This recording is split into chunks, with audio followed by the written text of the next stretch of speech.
اعوذ باللہ من الشیطان الرجیم بسم اللہ الرحمن الرحیم۔ عزائے امام حسین کے اوپر کیے جانے والے اعتراضات کو آپ کے سامنے پیش کیا جا رہا ہے اور ان کے انتہائی مختصر انداز میں جواب کا آپ کے سامنے کوشش کرنے کے پیش کریں۔ انہی اعتراض میں جو ایک اعتراض کیا جاتا ہے وہ یہ کہ علم و تابوت کو چومنا بدعت ہے، اور اس صیاغت کے ساتھ اس سوال کو پیش کیا جاتا ہے کہ جو آپ علم کو چومتے ہیں، جو تابوت کو چومتے ہیں، یہ بدعت ہے، اسلام میں اس کے کوئی آثار دکھائی نہیں دیتے۔ تو اس سے پہلے کہ اس سوال کرنے والے کو جواب دیں، پہلے سمجھنا ہے یہ ضروری ہے کہ بدعت کا معنی کیا ہے اور بدعت کس کو کہتے ہیں، کیونکہ بعض اوقات ایسا محسوس ہوتا ہے کہ یہ اعتراض کرنے والا خود بدعت کے معنی کو سمجھتا نہیں ہے اور جانتا نہیں ہے، اور بغیر جانے اس شبہے کو، اس اعتراض کو پیش کر رہا ہوتا ہے کہ آپ بدعت کر رہے ہیں، جبکہ خود بدعت کو جانتا نہیں ہے کہ بدعت ہوتی کیا ہے۔ اس کے لیے ضروری ہے پہلے سمجھے بدعت کیا ہے اور پھر دیکھیں یہ اعتراض ان کا ویلڈ ہے یا انویلڈ ہے۔ بدعت کا معنی جو فقہا نے پیش کیا اور جو لغت نے پیش کیا وہ یہ کہ دین کے اندر کسی ایسی شے کو دین کا حصہ قرار دینا کہ جس کی دلیل قرآن و سنت سے ہمیں نہ ملتی ہو، یعنی ایک شے کہ جس کی دلیل قرآن و سنت میں نہیں دکھائی دیتی، ہم اسے کہتے ہیں دین کا حصہ ہے۔ مثال کے طور پہ آپ کو جو ہے وہ فجر کی اذان میں اٹھنا مشکل ہو رہا ہو تو آپ کہیں کہ اذان کے اندر یہ بھی کہہ دیا جائے کہ نماز جو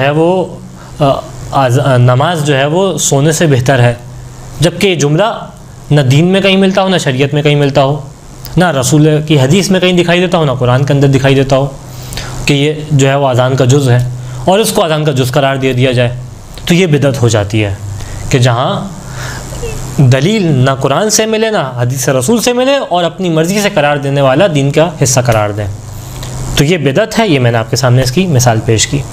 اب آتے ہیں علم و تابوت کے اوپر، اور اس کو جس طریقے سے ہم متبرک اور باعث تبرک قرار دیتے ہیں۔ تو سوال، کیا اس کی دلیل ہمیں قرآن اور حدیث کے اندر ملتی ہے یا نہیں ملتی؟ اب اس کی دلیل کے مرحلے کو دو حصوں میں ہم تقسیم کر سکتے ہیں۔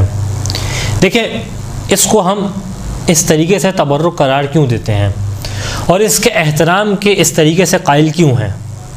تو اس کا پہلا ترین اور بنیادی ترین جواب یہ ہے کہ ہم اس کے اندر ایک نسبت کو پاتے ہیں، جس نسبت کا تعلق رسول سے اور آل رسول سے ہے، اور خاص کر امام حسین علیہ السلام سے ہے، اور اس نسبت کی وجہ سے ہم ان اشیاء کو ایک خاص اہمیت دیتے ہیں، ان خاص احترام دیتے ہیں۔ ان کے ذریعے سے ائمہ علیہم السلام کی بارگاہ میں، رسول کی بارگاہ میں، اور خاص کر امام حسین کی بارگاہ میں توسل کو اختیار کرتے ہیں۔ کس وجہ سے؟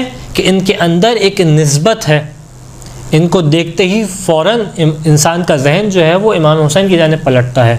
مولا عباس کی جیسے ہی علم کو دیکھتا ہے تو فوراً اس کی جانب پلٹتا ہے کہ جس نے امام حسین کے نواسے کے دفاع کے لیے اپنے جان کو قربان کیا، مولا عباس کی جانب پلٹتا ہے علیہ الصلوۃ والسلام، امام حسین کی جانب، شہزادہ علی اکبر کی جانب پلٹتا ہے۔ تو لہٰذا ان کے اندر احترام کی وجہ کیا ہے؟ نسبت۔ اب سوال یہ، کیا یہ نسبت کو اس طریقے سے احترام دینا ہمیں قرآن کے اندر اور روایات کے اندر کہیں دکھائی دیتا ہے یا نہیں دکھائی دیتا؟ اور کیا دلیل ہے اس کے پیچھے، عقلی دلیل ہے یا نہیں ہے؟ تو ہمارے پاس اس کے لیے دلیل عقلی بھی موجود ہے اور قرآن کے اندر بھی دلیل موجود ہے۔ سب سے پہلے آپ کی خدمت میں دلیل عقلی پیش کرتے ہیں، پھر قرآن سے دلیل پیش کرتے ہیں۔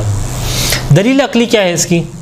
کہ انسان اس بات کو محسوس کرتا ہے اور ہر انسان اس بات کا اقرار کرتا ہے کہ دنیا میں ہر مقام پہ، چاہے مسلمان ہو چاہے مسلمان نہیں ہو، چاہے امام حسین کے ماننے والے ہیں امام حسین کے ماننے والے نہیں ہیں، چاہے شیعہ ہیں یا غیر شیعہ ہیں، ہر کوئی نسبت کے احترام سے چیزوں کو احترام دیتا ہے۔ آپ کے سامنے کچھ مثالیں پیش کروں گا کہ جس میں کوئی بھی شخص انکار نہیں کرے گا، اور یہ وہ احترام ہے کہ جو نہ صرف مسلمان، نہ صرف شیعہ حضرات، بلکہ ہر شخص جو بھی عقل رکھنے والا ہے وہ احترام پیش کرتا ہے، اور عقلاء اس بات کی تائید کرتے ہیں۔ مثال دیتا ہوں، علم کا احترام۔ اور علم کی وجہ سے وہ چیزیں جو علم سے منسوب ہیں ان کا احترام. مثال کے طور پہ کتاب کا احترام.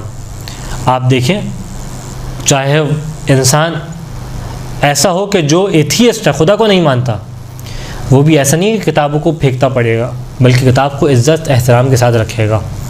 اس کی ایک جو ہے اس کے عمل کے اندر ایک کأنہ تعظیم دکھائی دے رہی ہوگی کہ اس نے کتاب کو خیال سے احترام سے رکھا ہوا ہے. وجہ کیا ہے؟ کتاب کی سیاہی کے اندر کوئی بات ہے, کتاب کے اندر موجود پیپر کے اندر کوئی بات ہے, اسی پیپر سے ٹیشو بنتا ہے, ٹیشو کو اٹھا کے ڈسٹ بن میں پھینک دیا جاتا ہے, لیکن کتاب کو تمیز سے رکھ رہا ہے. وجہ کیا ہے؟ کیونکہ اس کے اندر ایک علم سے نسبت ہے, اور وہ علم جو ہے وہ قابل احترام چیز ہے. اسی باب سے استاد کا احترام ہے. آپ دیکھیں دنیا کی کسی یونیورسٹی میں چلے جائیں, اگر کوئی استاد سے بدتمیزی کرے, عقلاء اس کو اچھا نہیں جانتے, اس کو برا جانتے ہیں, اس کی توبیخ کرتے ہیں اس معاملے میں کہ کیوں تم اپنے استاد سے بدتمیزی کر رہے ہو, استاد کا احترام کرو. حتیٰ اگر استاد مسلمان نہیں ہے, نہ شاگرد مسلمان ہے, پھر بھی احترام کر رہا ہے. وجہ کیا ہے؟ کیونکہ یہ وہ شخص ہے جس سے علم مل رہا ہے, تو جس سے علم ملے اس کا احترام کیا جاتا ہے. تو اس کا مطلب ہے کہ جہاں ایک نسبت ہے علم کی, وہاں احترام ہے. اسی طریقے سے رزق کا احترام. آپ دیکھیں کہ تمام عقلاء چاہے مسلمان ہیں چاہے غیر مسلمان ہیں, رزق کو ضائع کرنا, رزق کو پیروں پہ لگانا, اس کو برا جانتے ہیں, اس کو پسند نہیں کرتے. اس کا دین سے تعلق نہیں ہے, اس کا نسبت سے تعلق ہے, نسبت موجود ہے. اور پھر جو اعتراض کرنے والے مسلمان ہیں, کیونکہ اکثر اعتراضات جو ہے وہ مسلمان کرتے ہیں, تو جو مسلمان ہیں وہ بھی عزت کے قائل ہیں, احترام کے قائل ہیں. آپ دیکھیں مکہ مدینہ جاتے ہیں تو اگر کعبے کی چادر کا کوئی ٹکڑا مل جائے تو کتنے احترام سے اس کو لیتے ہیں, کتنے احترام سے اس کو رکھتے ہیں, اپنے گھر میں ڈرائنگ روم میں سجا کے رکھتے ہیں. وجہ کیا ہے؟ کیا کپڑے کے اندر کوئی بات آ گئی ہے, کیا کوئی دھاگا خاص ہے اس کے اندر؟ نہیں, دھاگے کے اندر بات نہیں ہے, بلکہ اس کے اندر ایک نسبت ہے. کس بات سے؟ کہ یہ بیت اللہ کے اوپر لٹکایا گیا تھا, بیت اللہ کے اوپر آویزہ کیا تھا. کیونکہ خدا کے گھر سے اس کی نسبت آ گئی, لہٰذا اس کا احترام کے قائل ہو جاتے ہیں. تو یہ قضیہ عقلاء اس کو مانتے ہیں, اور تمام عقلاء اس پہ عمل بھی کرتے ہیں. اب آتے ہیں قرآن سے. قرآن نے کئی مقامات پہ نسبتوں کے احترام کو ذکر کیا ہے. 2 مقامات آپ کے سامنے پیش کروں گا. پہلا مقام ہے تابوت سکینہ. وہ تابوت کے جو جس کے اندر آثار انبیاء تھے, جس کے اندر آثار جناب ابراہیم, اس طریقے سے مختلف انبیاء کے آثار موجود تھے, اس کو جب قرآن نے ذکر کیا تو اس انداز سے ذکر کیا کہ اس کی تعظیم ظاہر ہو, اور اس بات کو بھی پیش کیا کہ اس کی کس انداز سے تعظیم ہو. سورہ مبارکہ بقرہ آیت نمبر 267 جب بیان کیا جناب طالوت کے واقعے کو, جناب جالوت اور جناب طالوت کی جنگ کے معرکے کو بیان کیا, اور اس موقع پہ جناب طالوت کی علامات کو بیان کیا کہ کس طریقے سے جو ہے وہ خدا نے ان کو تمہارا رہبر اور رہنما قرار دیا ہے, ان کو جو ہے وہ حکومت ان کا سرپرست قرار دیا ہے, اور کس طریقے سے ان کے لیے علامات قرار دیے ہیں. تو کس انداز سے بیان کیا؟ وقال لهم نبیہم, بنی اسرائیل سے ان کے نبی نے کہا, کیا کہا؟ ان آیت ملکہ ان یأتیکم التابوت فیہ سکینہ من ربکم, کہ جناب طالوت کی نشانی کیا ہے ان کی سلطنت کی, کہ خدا نے ان کو حاکم قرار دیا ہے کہ وہ تمہارے پاس ایک ایسا تابوت لے کے آئیں گے جس کے اندر سکینہ ہے, جس کے اندر سکون قرار دیا ہے خدا نے. من ربکم, اور یہ سکون رب کی جانب سے, کسی اور کی جانب سے نہیں ہے. بقیۃ مما ترک آل موسیٰ و آل ہارون, یہ وہ ہے کہ جس کے اندر باقیات ہیں, قرآن نقل کر رہا ہوں میں آپ کے سامنے, کہ جس کو آل موسیٰ اور آل ہارون نے اپنے بعد چھوڑ دیا تھا, اس کی علامات, اس کی باقیات اس تابوت کے اندر موجود ہیں. اب سوال کہ ان باقیات سے نتیجہ کیا خدا لے رہا ہے؟ ان باقیات کا نتیجہ یہ ہے کہ خدا نے اس کے اندر ایک سکون کو قرار دیا ہے. سوال کیجئے, کیا وہ جو پیراہن جناب موسیٰ کا موجود ہے, جناب ہارون کا موجود ہے, اور روایات بیان کرتی ہیں کہ اس کے اندر جناب موسیٰ کی عصا موجود تھی, جناب موسیٰ کا پیراہن موجود تھا, کہ اس دھاگے کے اندر, کیا اس لکڑی کے اندر کوئی بات آ گئی ہے؟ نہیں. بات کیا ہے؟ اس کے اندر ایک نسبت ہے اس عصا کے اندر جناب موسیٰ سے. اس کپڑے کے دھاگے کے اندر کوئی خاصیت نہیں کہ آج کے زمانے میں بھی اس ویسا پیراہن بنا لیا جائے, نہیں, بلکہ وہ پیراہن بدن جناب موسیٰ سے مس ہوا تھا. وہ پیراہن کیونکہ جناب آل موسیٰ سے مس ہوا تھا، لہذا خدا نے اس کے اندر ایسی برکت قرار دی کہ اس کے اندر ایک قسم کا سکون ہے، دلوں کی اضطراب کی کیفیت کو دور کرتا ہے۔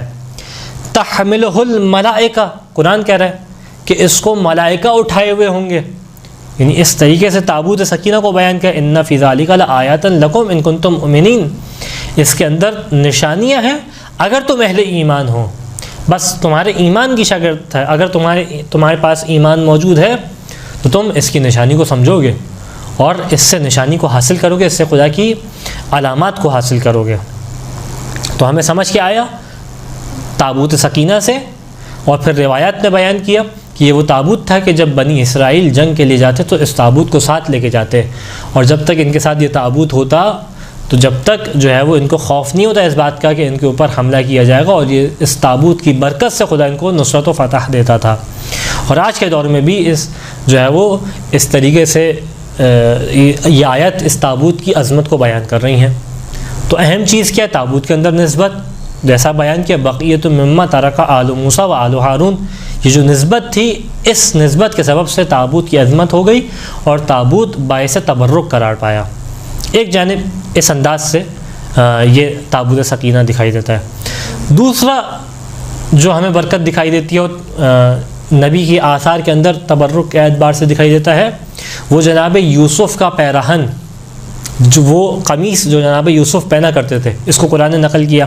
سورہ مبارکہ یوسف آیت نمبر 93 کس انداز سے بیان کیا کہ جب جناب یوسف کے بھائی جناب یوسف کے پاس موجود تھے اور جناب یوسف نے اپنی شخصیت کو ان کے سامنے اظہار کیا کہ میں یوسف ہوں، اور اس کے بعد جو ہے وہ ان کو اپنا کرتا دیا، اپنی قمیص دی اور کہا کہ اس کو لے جائیں اور جناب یعقوب کی آنکھوں کے اوپر اس کو رکھ دیں۔